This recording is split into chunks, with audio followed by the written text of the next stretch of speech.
Hello friends, welcome back to my YouTube channel Learn with us. I hope you all are good and healthy.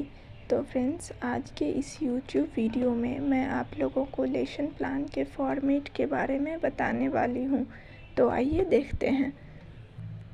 सबसे पहले इस format में हम student teacher का नाम लिखते हैं। जो भी छात्र अध्यापक या छात्र अध्यापिका होती हैं वो अपना नाम, उनका रोल नंबर, फिर जिस स्कूल में वो पढ़ा रही हैं उस स्कूल का नाम, फिर डेट, उसके बाद किस क्लास के बच्चों को वो पढ़ाने के लिए लेसन प्लान बनाई है वो क्लास, फिर किस घंटी में वो पढ़ाती हैं वो घंटी लिखेंगे कितनी घंटी है, फिर उसके बाद कितना समय उस प्लान के लिए आपने लिया है, 40 मिनट या 35 मिनट जो भी लिए हैं वो आपको लिखना होता है।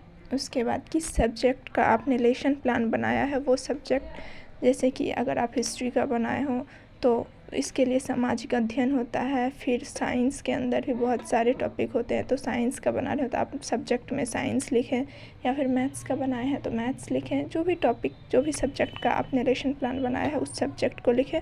इस सब्जेक्ट के अंदर आपने किस टॉपिक का लेसन प्लान बनाया है, टॉपिक में आपका वो सब्जेक्ट आएगा। जैसे कि सामाजिक अध्ययन के अंदर, सोशल साइंस के अंदर जो है बहुत सारे सब्जेक्ट आते हैं, हिस्ट्री, ज्योग्राफी, पॉलिटी, इकोनॉमिक्स और भी बहुत सारे सब्जेक्ट आते हैं। तो इसमें से मैंने इतिहास का लेसन प्लान बनाया है तो मेरा टॉपिक हिस्ट्री होगा। फिर हिस्ट्री के अंदर कौन सा उप प्रकरण, कौन सा सब टॉपिक है, मैंने किस चैप्टर का लेसन प्लान बनाया है तो उप प्रकरण में हम लिखेंगे। जैसे मेरा इसमें महात्मा गांधी है तो मैं यहाँ पे महात्मा गांधी दे हुई हूँ आपको समझाने के लिए।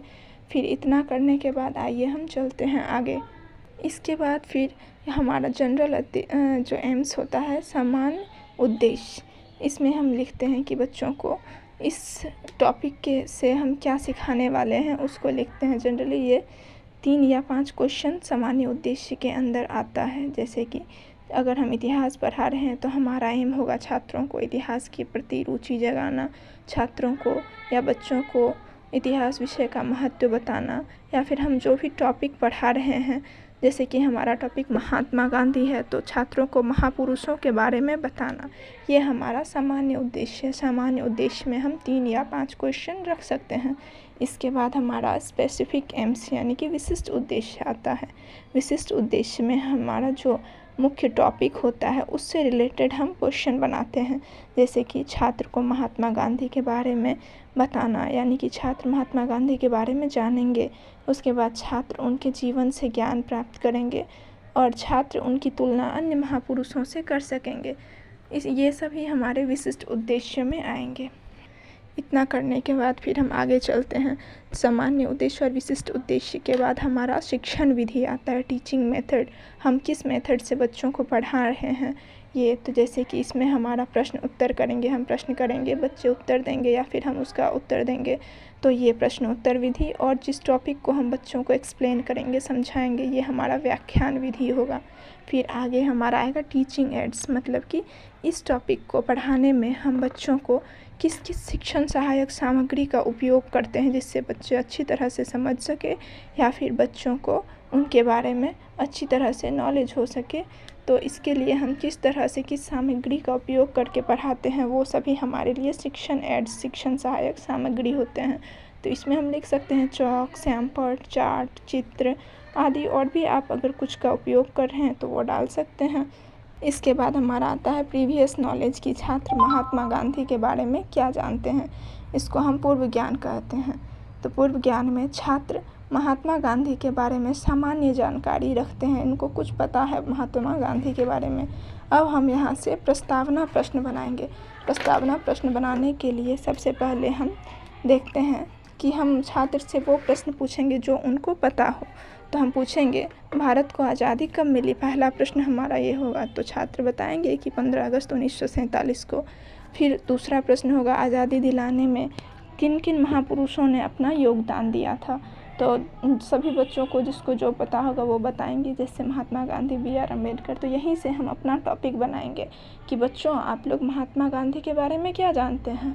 तो अगर किसी बच्चे को पता होगा तो वो थोड़ा बहुत बता सकते हैं, अगर नहीं पता हो तो हम यहाँ से अपना उद्देश्य कथन निकालेंगे। फिर हमारा अगला होगा उद्देश्य कथन। तो हम बच्चों को बताएंगे कि बच्चों आज हम लोग अपने इस क्लास में महात्मा गांधी के बारे में विस्तार पूर्वक अध्ययन करेंगे। यहाँ तक का हमारा टॉपिक क्लियर हो गया। अब आगे चलते हैं हम अगले पेज में।